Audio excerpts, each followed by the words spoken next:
Kira-kira penerus beliau itu yang dimunculkan beberapa tim survei itu, apakah di antara itu atau ada figur baru gitu? Nah ini ya, kembali ke teori klasik ya. Nggih. Sepanjang pengamatan saya, Nggih. pemimpin-pemimpin besar itu selalu ada di lembah Gunung Suci Arjuna. Seingat saya seperti itu.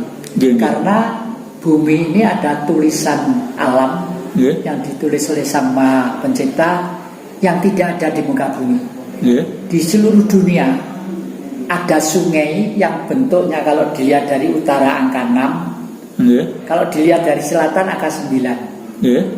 6 itu kalau diantem menjadi 9, 9 diantem menjadi 6. Itu adalah Sungai Brantas. Oh gitu. Ya. Sumber Brantas mengalir ke sana ke Tulungagung, ke Diri. Dan itu dari itu dari gunung. Ya dari Gunung Arjuna ini. Arjuna ya. Itu sejak dulu, sejak abad 12 bahkan ini sejak 1500 tahun sebelum Masehi. Kerajaan pertama di dunia itu bukan Inggris, bukan Belanda, bukan Thailand, bukan Jepang. Kerajaan pertama di dunia itu adalah di Sumber Awan Singosari. Ya. Terus terkait dengan tadi tokoh yang kira-kira akan muncul. Ya, kira-kira tokohnya dari situ bisa juga tentara, bisa juga pegawai, bisa juga dari seputar umum atau publik. Nanti Arjuna berarti. Iya. Seputar Gunung Arjuna. Dan mungkin orangnya juga ada di sini. Bisa juga sekarang sudah di Sumatera Utara. Tapi pernah turun lah. Jadi gennya itu masih di sini. Ya. Gennya Gunung Arjuna. Iya. Gennya Gunung Arjuna. Bisa juga sekarang itu menjadi orang mana yang Manado, bisa juga menjadi orang Sumatera, bisa juga. Jadi yang muncul di tim survei itu belum tentu ya? Belum tentu. Kan ada Anies, ada Ganjar. Ada Ganjar. Kalau secara politik ya, saya sebagai orang yang pernah bergerak di bidang politik, saya dulu termasuk ngundang Mas Ganjar.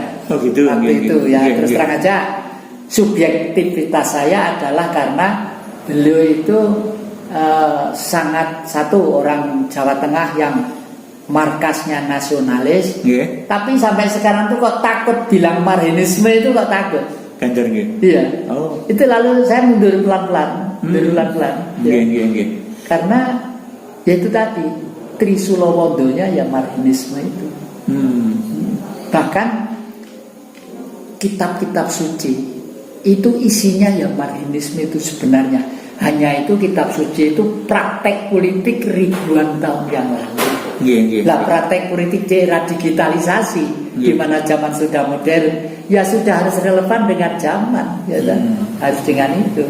Nggak usah takut, nggak usah takut. Dan ini pun publik belum tentu mau loh Mas. Karena apa? Karena justru Bung Karno dijatuhkan tahun 65 bukan karena Pancasilanya, karena marxismenya. Blok Barat itu sangat takut dengan marxisme. Waduh, nanti kalau bangsa Indonesia itu bermarxisme, apa yang dimakan kapitalis ini? Gitu. Iya. Jadi kapitalis sangat membenci. Sangat membenci. Itulah sebabnya Bung Karno dijatuhkan tahun 65. Tahun 65. Makanya waktu itu langsung pengikut Bung Karno yang di partai yang dimana saya dirikan, saya pakai istilah saya, memang saya yang mendirikan, ya toh. Itu pengikut Bung Karno mulai dibuat semua, pelan-pelan begitu. Iya. Tapi nggak apa-apa, Bung Karno itu era zaman yang akan datang. Sampai sekarang ini makanya saking jengkel saya, saking bodoh saya, kitab suci itu saya jadikan satu lembar. Ikut setan jalannya ini, ikut Tuhan jalannya ini. Itu saya berbesar di pojok itu. Oh gitu. Iya. Yang memberi sambutan bagus itu apa? Orang Rusia. Duta besar Rusia, wanita, datang ke rumah saya di Citandui. Bertanya tentang Pancasila. Semula bertanya di Pancasila di Jakarta. Orang-orang lingkungan Senayan, di lingkungan istana segala macam. Gak puas semua. Terus akhirnya oleh orang-orang sana suruh tanya ke Malang, ke Jatikusumo gitu. Datang ke rumah saya Mas, Kecitan duwe nggih. Ya Kecitan Duwi. Putri itu, Putri ada, sini ada kakaknya. Duta besar nggih. Ya. Nah, terus saya bilang begini, Bu, mohon maaf ya, orang bodoh sedunia itu namanya Jatikusumo.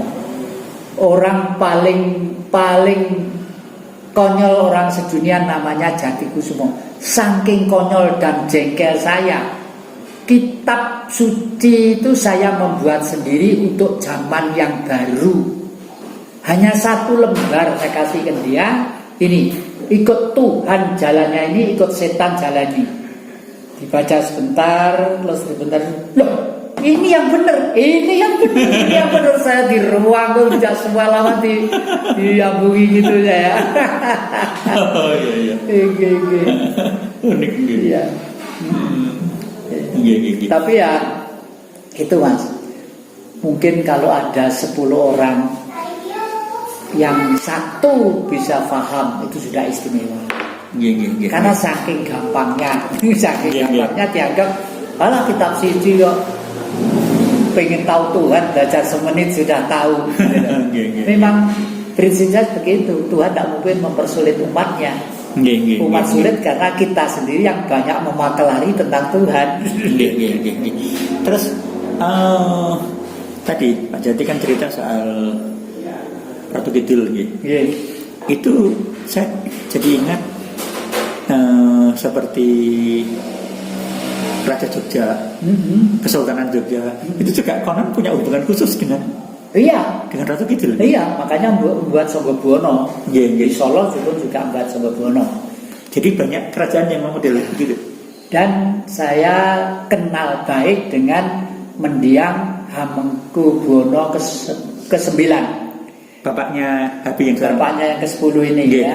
Terus juga sahabat baik mendiang Pakubuwono Surakarta yang ke-12. Karena beliau ya Hamengkubuwono ke-9, Pakubuwono 12, Gus Dur, Ma'arif, Romo Damasubo, Ibu Supeni, saya dengan tokoh-tokoh agama, tokoh masyarakat mendirikan rekonsiliasi nasional. Waktu itu tujuannya apa?